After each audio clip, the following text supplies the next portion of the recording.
Hello, ladies and gentlemen. Welcome back to the Big Cat Sanctuary, where we're going live once more in a new series that we're going to have here of Predator versus Prey. And we're going to be joining with our sister park, Paradise Wildlife Park, where those guys will be showing you some of the prey that some of our amazing predator cats here might encounter out in the wild. And we're joined again by the lovely Dan. Say hi, Dan. Hello, everyone. Hello, hello. And today, the first predator that we're going to focus on here at the Big Cat Sanctuary before we go over to Paradise Wildlife Park is the jaguar. And in one particular, we're going to go the lovely Athena, one of our black jaguars that we've got here. So I think we're just going to let Brian know that we're ready for Athena to come out. And what are we going to do with Athena today then, Dan? So today, Athena has a log pile that she is going to be feeding from. And what we've also done to make it extra enriching for her is actually tie her meat up to a rope that is also attached to the lower part of her coming back. across here now. That's fantastic. Here she is. Amazing. Straight away. So we're focusing on predators here. So let's just talk to us, Dan, a little bit about Athena. What is she? What sort of predator is she out in the wild, and what sort of attributes has she got that makes her a great predator? So jaguars are the top predators of South America and North America. In fact, they're the only big cats out in the Americas, and they have a huge variety of prey which they will be feeding on. So mainly the tapir as well is probably one of the largest prey items a jaguar will be able to encounter, but also then you have capybaras. And then if you're looking into the treetops, which they are more than capable of climbing up into, they can eat birds and sloths. And finally, one of the also important ones is the Cayman crocodile. Actually is quite a large species of jaguar, a large species of prey that the jaguar will be able to take down. And so, yeah, huge prey items for jaguars being the top of their food chain. That's amazing to hear. We can see her now working up. There she goes. She's got that. But now this is tied against that post, Yes. right? So we're making that just that little bit extra difficult for her. Why is that, Dan? Well, it's extremely important to make it a bit more difficult for her. Obviously, in captivity, we want them to work their muscles, work their incredible jaw strength. So you see, she's just pulling little bits off for the moment, chewing on that. But yeah, the more we can get her to work it, the longer it takes her, the better for her and for all of her muscles. Fantastic. We'll see her chewing away on there. So Dan, I mean, you talked about a cat like Athena out in the wild taking down the tapir, which is a large mammal. So what sort of techniques will a jaguar use as a predator? Well, they will be using kind of an ambush technique, and so we saw Athena slightly stalk her way over here, something she's very well known for here at the sanctuary as well. So they can drop down from the treetops on top of their prey, but they can also kind of hide in the shadows and leap out over them as well. You'll see as well with her coat, it's very helpful for her to be leaping out from the shadows onto her prey. And they do kind of kill their prey in a bit of a different way to some of the other big cats, and so tigers and lions are quite well known for going for the throat of their prey, whereas jaguars just kind of crush the skull from behind. So it is a very impressive hunting technique that they do have. That's amazing. That's one of their adaptations. Their bite strength is one of the biggest, right? It is, in fact, the biggest, yes, of the big cats. So a couple of weeks ago we talked about Ngosi's strength. He has about 800 pounds per square inch of bite force. Athena has almost 1,500 to 2,000 pounds per square inch of bite force, and so that is, yeah, the largest of the big cats in terms of strength. And it's great you mentioned there, actually, with the sunlight going across, you can see her markings underneath that black coat. There's a particular reason why that coat is black, and as you say, it's still, she's allowed to get camouflage. So how does that work? It's an amazing adaptation for them. And so there's different benefits for this black coat. One study actually in 2017 showed that in the darker parts of the Costa Rican rainforest, 25% of jaguars are this black coloration in comparison to normally about 10% are this colour. And it's just because obviously in the dark, the prey items, the last thing they're going to see is probably a pair of eyes looking at them as Athena does jump on top of them. Whereas, in the other parts of the rainforest, you're more likely to see the rosetted coloration.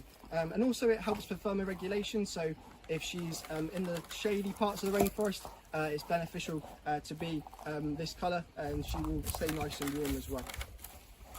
Just having a nice close-up there of her tugging away at that piece of meat there that she's trying to get hold of. Hear the bone crunch as well. That's that intense jaw strength that she has.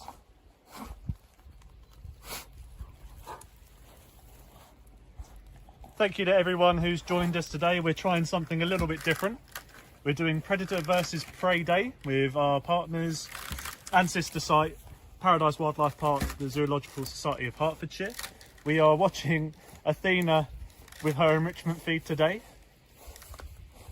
You can just see how powerful she is pulling on that bit of meat there. So if she wanted to, she could just sit with it and eat it from there, but she might want to take it somewhere a bit different in her enclosure. We obviously allow her to work as best we can. We want her to use all of her muscles, but if for any reason she can't get it out, we will check on her later on and make sure that she does get her food. So let's talk a little bit more about Athena as a cat, maybe. Yes. I mean, some people might know Athena. You may have adopted Athena at home. If you haven't, then there is a chance to do that. We can adopt all of our cats, in fact, and help with their welfare, their enrichment. Go onto Amazon as well. You can buy enrichment toys and all the things that those guys need. But maybe Dan, tell us a little bit about Athena's character. What sort of cat is she? Yeah, she's an amazing individual. So she does stalk all of her food when we put it out for her. Sometimes if a keeper walks past, she might even stalk a keeper. She is a very, very intelligent cat. She's 17 years old now, born in Zagreb Zoo in Croatia. And yeah, she's a very amazing individual. She's intelligent, I think. She's worked out quite quickly how to get in, get at that meat and chew at it. Do you say, sir, that the Jaguars are generally one of the more intelligent cats? Yeah, it is something that has been debated. Jaguars are very well known for being intelligent. Obviously, in terms of their ambush style and how they take down their food, you have to be extremely smart to be able to creep up on your prey in any kind of prey-to-prey circumstance. And so, yeah, I would say they are an extremely intelligent species. And generally, say cats as predators. Would you say, you know, they're a successful species across the planet? Are they? You know, they're one of the most successful predators that we've got. They are quite a successful predator. I'm not sure precisely the kill rate of jaguars, but yeah, they are very good at doing what they do. They wouldn't be top of the food chain if they were not impressive predators out in the wild. And so yeah, there's not much out in South America that will stop a jaguar in its tracks.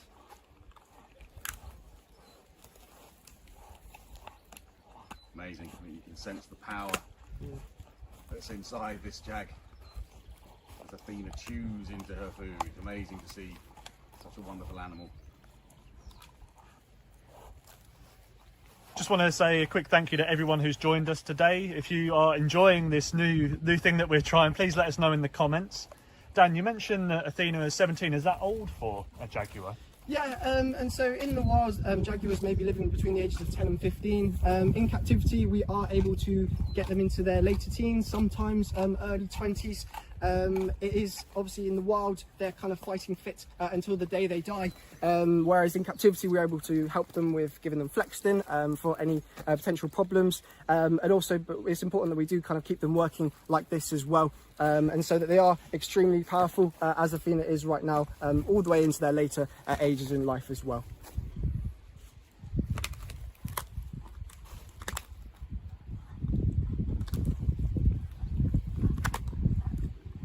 There we go, ladies and gentlemen. An amazing example of a predator. Muscle, power strengthening those jaws, and a successful predator out in the wild. So, just looking at a cat like Athena, a jaguar, what other predators would be alongside them out in, you know, in the jungles, in the rainforest out there? In terms of other cats, pumas actually share other parts of territory with the jaguar. I have read that there's some sort of temporal avoidance between jaguars and pumas where they share some territories, but they won't kind of interact with each other because they're going to want to avoid each other out in the wild. And so pumas, again, a very powerful cat out in the Americas. And so, yeah, if you're talking about other predators that may be competing for a jaguar's food, that's probably one of the most important. Fantastic. Great cat facts there, Dan. Thank you very much indeed. We'll have one last look, I think, here at Athena, showing us how she can dig into her meal. And again, like I say, if you've got any questions, post them up there, ladies and gents, but we're going to be crossing over very shortly to our friends at Paradise Wildlife Park, where we'll find out a little bit more about the sort of prey that a big cat like Athena out in the jungle there would be stalking and taking down. Let's just have one last look at that amazing coat. And a young girl enjoying her meal.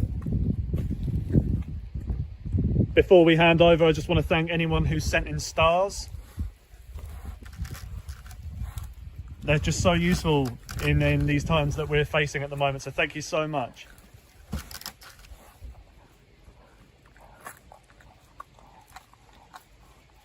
Okay, there we go. Thank you, everybody. It's been marvellous to have you here in our first episode of Predator versus Prey. And of course, now we've got to look at prey. So it's handing over to the guys at Paradise Wildlife Park, where I think we're going to go and meet a tapir. Guys, are you ready for us? Thank you, James. So as you can see, I am here with our lowland tapir here at Paradise Wildlife Park, the Zoological Society of Hertfordshire. Now you can see here we have our two lowland tapirs. We've got the one closest to me. He is our male. He's called Tomoko, and the one that's tucking into the branch there on the other side of him is his daughter, and she's called Tamara. Now I said these guys are lowland tapirs, also known as Brazilian tapirs or South American tapirs, and they're actually the second smallest of the 4 different species of tapirs.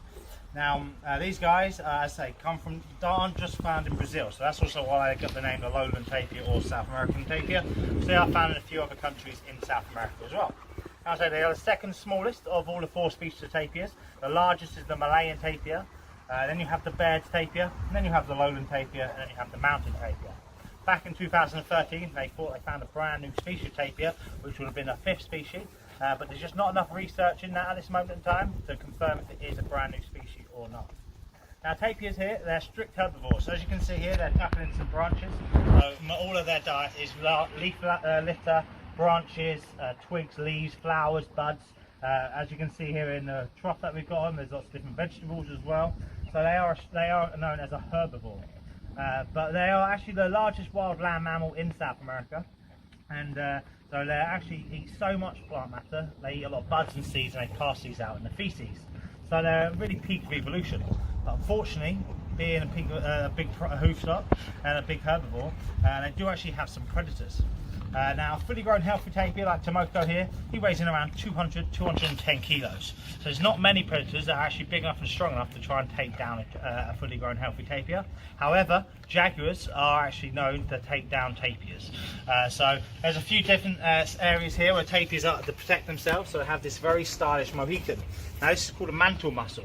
So this actually protects their vertebrae. Now pound for pound, jaguars go for their prey from the back of the neck to try and break the vertebrae of the skull in one bite.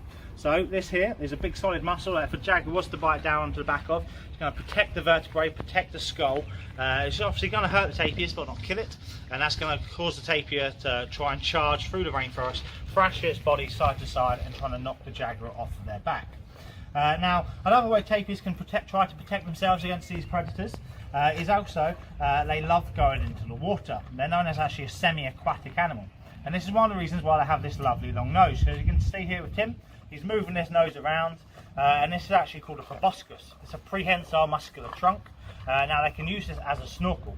So if they feel threatened and feel like there's any jaguars close by, they can run to the water, lower their body down, and almost try and hide away in the water. If there's a jaguar still trying to hold on, they can lower their body down and try and almost drown the jaguar off of their back to try to escape the jaguar's grasp. But also, these guys can actually run up to speeds of up to 30 miles an hour on short bursts. So they can try to run through the forests before the jaguar even gets sight of them. And they actually blend in very well. Even though they're a big brown, big dark animal, in the undergrowth of the forest where these guys come from, they actually blend in nicely, and it can be very hard to actually try to locate them. So it's even harder for the jaguars to try and find them. Now also tapirs, they come from all different parts of South America, from Brazil, Argentina, Guyana, and a few other different countries as well. But in some of these regions, jaguars aren't found, so tapirs numbers do very well.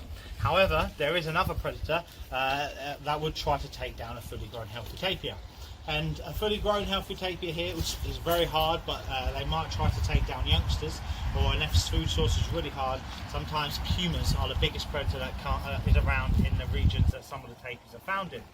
So pumas would try, but as I say, a fully grown healthy tapir is quite a big meal and very hard for a puma to try to take down. But youngsters would fall prey to sometimes pumas. And about 2% of pumas in some regions where they are the main predator, 2% of their diet is actually been recorded to be around about tapir meat.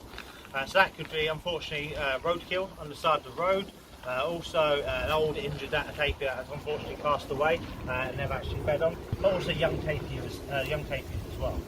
So young tapirs have a few more predators than a fully grown healthy adult. Also anacondas, fully grown anacondas to try and take down youngsters when their babies are first starting to learn how to swim in the water. So that can be an issue for them. And also you have caiman as well. So there are a few predators for youngsters, but when you actually get fully grown like this, it is only like the jaguars, like we've got here at Paros Water Park and Big Cat Sanctuary, where they would actually be easily able to try and take one of these guys down.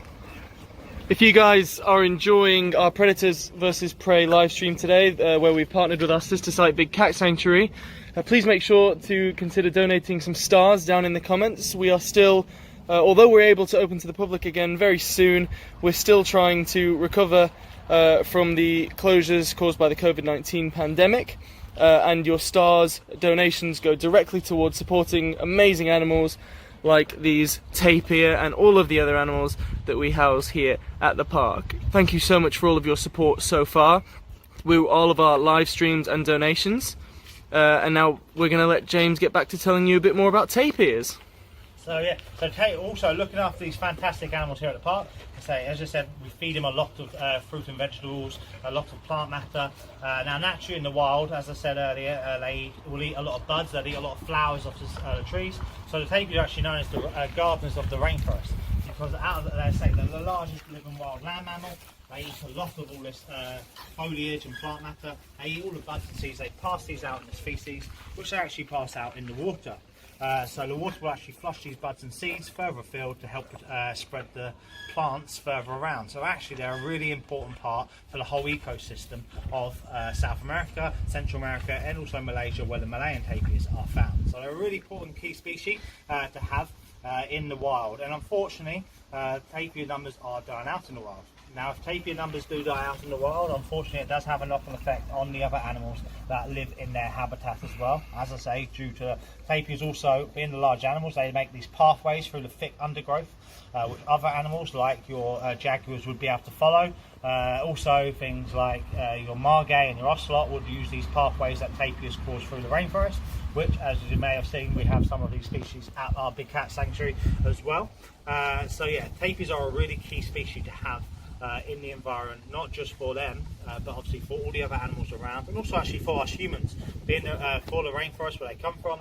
As we know, rainforest helps with our CO2 emissions that we release here in the world, and this actually will, if they can regenerate the rainforest as the best possible way, it's actually going to help us humans over time with the air that we breathe. So they are a really important part for the whole ecosystem.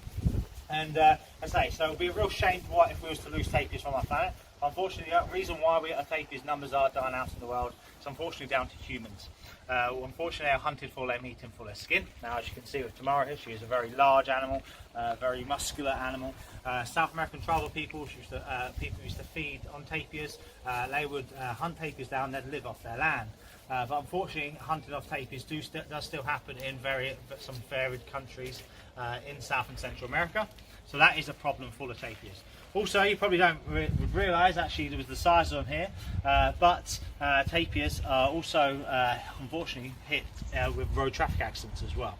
And a large number of tapir carcasses are found on the side of the roads where logging is happening, and large roads are being put in through the rainforest, where these large trucks are then moving these logs around, and unfortunately at night time when the tapirs are trying to move around, they are finding tapirs are unfortunately hit by these trucks, which is unfortunately causing them to pass away. And then I say this is where some of the predators will come in, because some of the predators then will come to the side of the roads, will eat these carcasses, and unfortunately also have the problem of being hit by these large trucks as well. So it is a real issue, but there are some countries in South America are looking at highways underneath. Here at Paros Water Park, we actually help fundraise the Lowland Tapir Conservation Initiative that work out in Brazil, and they are working with local highway agencies to try to isolate the most parts where tapirs are used, but also other animals are using in that region, to hopefully try to highlight these areas to the local highway agencies.